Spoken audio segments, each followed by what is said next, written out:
There's a new sheriff in town: short-form audio. When it comes to audio content beyond music, most of it is still largely linked to podcasts. This is audio's big, blockbuster-like star that is carrying on in the tradition of long-form audio content of radio and audiobooks. With the ongoing surge of interest in both consumption and creation of audio content, new ways emerge to enjoy the intimate experience of listening, something that wasn't quite accessible or possible until recently. Hence, short-form audio arose as one of the most convenient ways to consume audio. While I'm an audio enthusiast through and through, the fact is that people don't always have time to listen to a full podcast episode or recorded conversation. As a result, I believe that short-form is where the industry is going. What is short-form audio anyway? Plainly speaking, these are bits of audio content that run anywhere from a few seconds to a few minutes. Short-form audio comes in many different formats, such as audio articles, news briefings, bite-sized audio recordings or microcasts, audiogram videos on social media, and any other format that is short and easily consumable. Why is it taking over? Short-form audio hits the spot for several reasons. For starters, it has the same appeal as its long-form version, storytelling. We're a species of storytellers and listeners, with centuries-long traditions that still exist in various forms throughout the globe. Audio is a natural fit for us when it comes to experiencing a variety of emotions that written text can't effectively convey or even replicate. Not every short-form content is story material, especially that which is under a minute long. However, being shorter is an advantage because it is more engaging, as it can keep the attention of a user easier. Having a highlights version of half an hour worth of spoken word is arguably the more streamlined and accessible option, particularly if you don't or can't invest time and effort to find the content that interests you. All of this makes short-form audio easier to share. Still, it's also becoming popular because of the widespread presence of digital distribution via streaming and feed-driven content. Personalized experiences are becoming more common, with dynamic streams of content created for every user recommending more of what they like, generating playlists of trending or their favorite content, and generally recommending content that fits their behavior. Furthermore, this is possible across different desktop and mobile devices while the audience is out and about, at work, driving, commuting, and so on. Next, short-form audio is cheap to make as it takes less time and effort for the content creator. If you go the AI route, it can cut production costs even more compared to human narration. Here, one huge advantage is that the content already exists, so there is no need for post-production tweaks such as sound effects and music. It's just a matter of converting it to audio, and the scalability of the underlying tech to fine-tune content any way you want means you can do more with less. This AI talk might seem like I'm veering off topic for a bit, but consistency in the quality of the audio in question is important. Whether it's making sure speakers or voices within the same content are at the same level, or if extracted audio doesn't have noisy background sounds, a lot goes into creating a pleasant experience for the listener. For the most part, synthesized voices don't have these problems.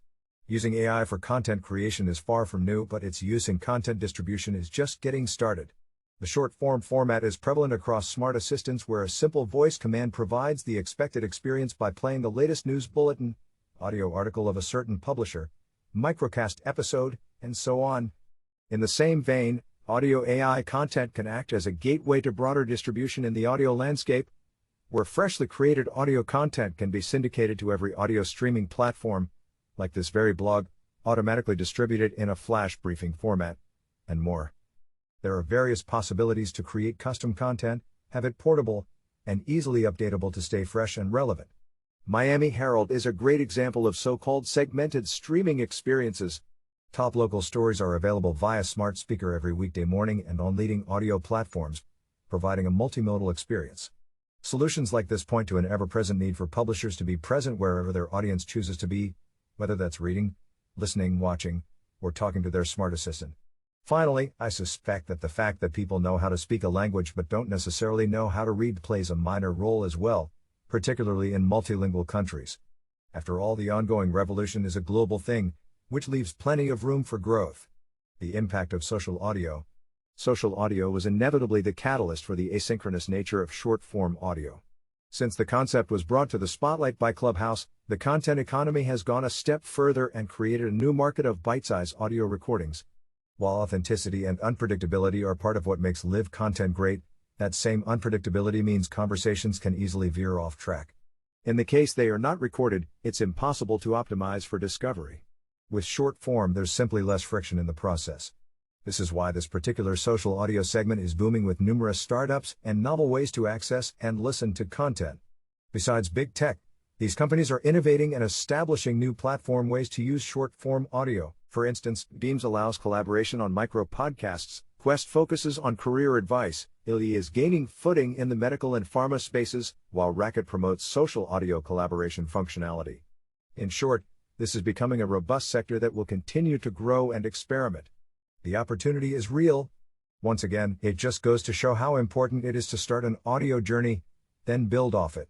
Do it right and you increase reach, engagement, and loyalty. Short snippet audio is a Swiss Army knife that provides information in an easy-to-digest form, no matter where listeners are or what they're doing. It has the potential to become a personalized channel that consolidates audio from across the web to give consumers exactly what they want. For me, it also offers a better chance of success in the long run than regular social audio as an effective marketing tool for publishers and content creators to pull users into their channels. These soundbites and refurbished versions of longer shows basically scratch the same itch, only they provide more convenience for listeners. During the quarantines and lockdowns, people sought entertainment beyond the screen, and audio perfectly filled that gap. It established itself as a place where you can gather and have meaningful conversations with little effort. While that's not going away anytime soon, the medium quickly evolved to a more shareable and engaging format that delivers value faster. Perhaps more importantly, it's a wake-up call for publishers, content creators, and brands to finally figure out what kind of presence they want to have in this new on-demand audio world. In that regard, short-form audio could be the tide that lifts all boats. Make sure you're following me on Twitter for ongoing updates, tips, and industry takeaways.